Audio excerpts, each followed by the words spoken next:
There was that one place I always thought about, and I just wanted to be there with you. The place that no eye has ever seen, the place that no heart has ever perceived. I had a great feeling inside of me. Assalamualaikum warahmatullahi wabarakatuh. Alhamdulillahirabbil alamin.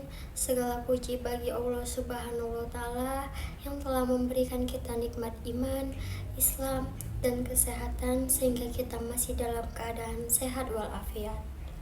Salawat serta salam semoga senantiasa tercurah kepada Nabi Muhammad Sallallahu Alaihi Wasallam, sang suri teladan umat yang telah membawa kita dari zaman kegelapan menuju jalan yang terang benderang, yakni Islam.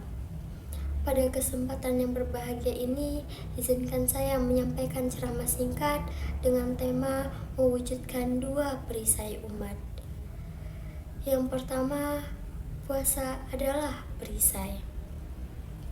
Pada bulan Ramadan, Allah Subhanahu wa taala menyuruh kaum mukmin untuk melaksanakan ibadah puasa sebagaimana firman Allah yang artinya, hai orang-orang yang beriman, diwajibkan atas kalian berpuasa sebagaimana puasa itu diwajibkan atas orang-orang sebelum kalian, agar kalian bertakwa.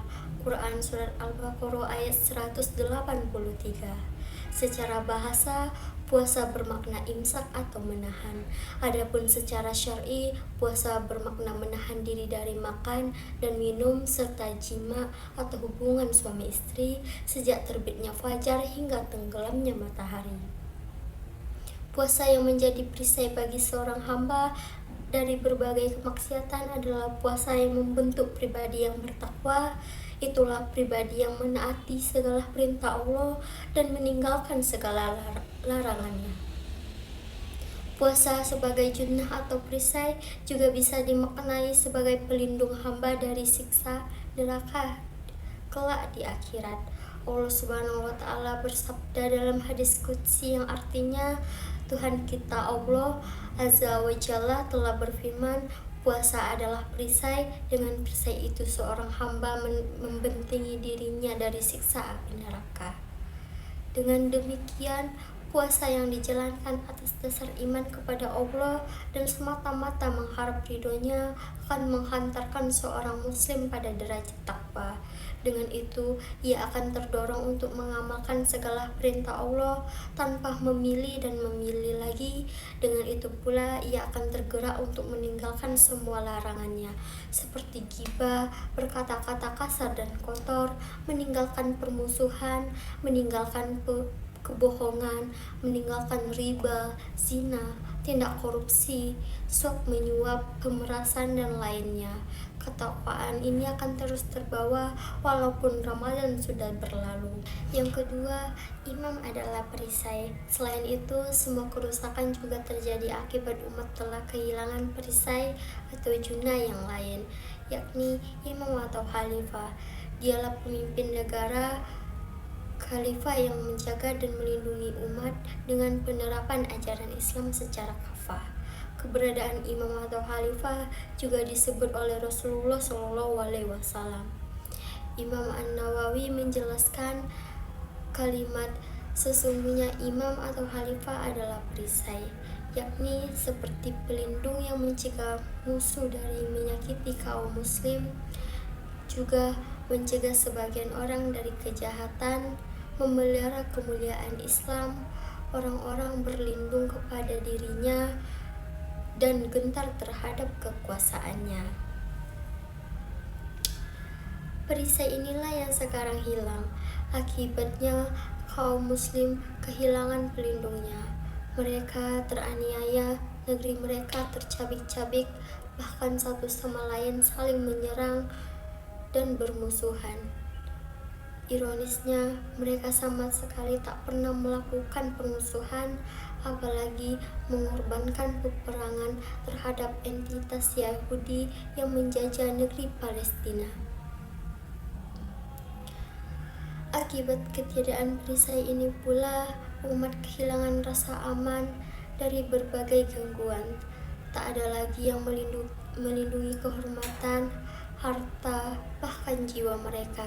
Jika menyaksikan perampasan harta seperti lahan warga oleh korporasi, penguasaan sumber daya oleh swasta asing, bahkan penganiayaan dan pembunuhan yang menghilangkan nyawa muslim yang tak berdosa.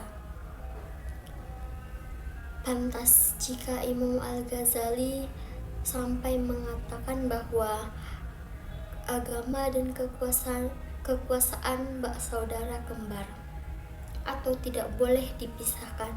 Beliau pun menyatakan agama adalah pondasi dan kekuasaan adalah penjaga. Apa saja yang tidak punya pondasi akan hancur, apa saja yang tidak punya penjaga maka akan hilang. Sayangnya, khalifah yang menjadi pelindung umat telah dihancurkan oleh Inggris lewat bantuan kaki tangan mereka. Mustafa Kemal, seorang Yahudi pada 3 Maret 1924, berarti selama lebih dari 1 abad, kaum muslim tidak memiliki kekuatan yang melindungi mereka dari berbagai serangan dan kekacauan. Tidak ada juga yang menolong mereka ketika mengalami berbagai tikaman dari musuh-musuh mereka. Yang lebih menyedihkan, para penjajah juga berhasil melakukan monsterisasi ajaran Islam, termasuk khalifah sebagian-bagian penting dari ajaran Islam. Akibatnya, umat takut dan menjauh dari agamanya sendiri. Bahkan, tidak sedikit yang memusuhi risalah mulia ini, kecuali mengambil sedikit yang dianggap cocok dan menguntungkan bagi mereka. Alhamdulillah, itulah sedikit yang bisa saya sampaikan dalam ceramah singkat kali ini. Semoga apa yang kita bahas hari ini tidak hanya berhenti di telinga, tapi bisa masuk ke dalam hati dan diamalkan dalam kehidupan sehari-hari. Ingatlah, sekecil apapun kebaikan yang kita lakukan, jika diniatkan karena Allah, maka insya Allah akan bernilai besar di sisinya. Jangan pernah lelah untuk belajar, jangan pernah malu untuk berubah menjadi lebih baik. Jika ada kata-kata saya yang kurang berkenan, saya mohon maaf yang sebesar-besarnya. Segala kebaikan berasal dari Allah dan segala kekurangan berasal dari saya sendiri. Terima kasih atas perhatian dan waktunya. Wassalamualaikum warahmatullahi wabarakatuh. There was that one place I always thought about, and I just wanted to be there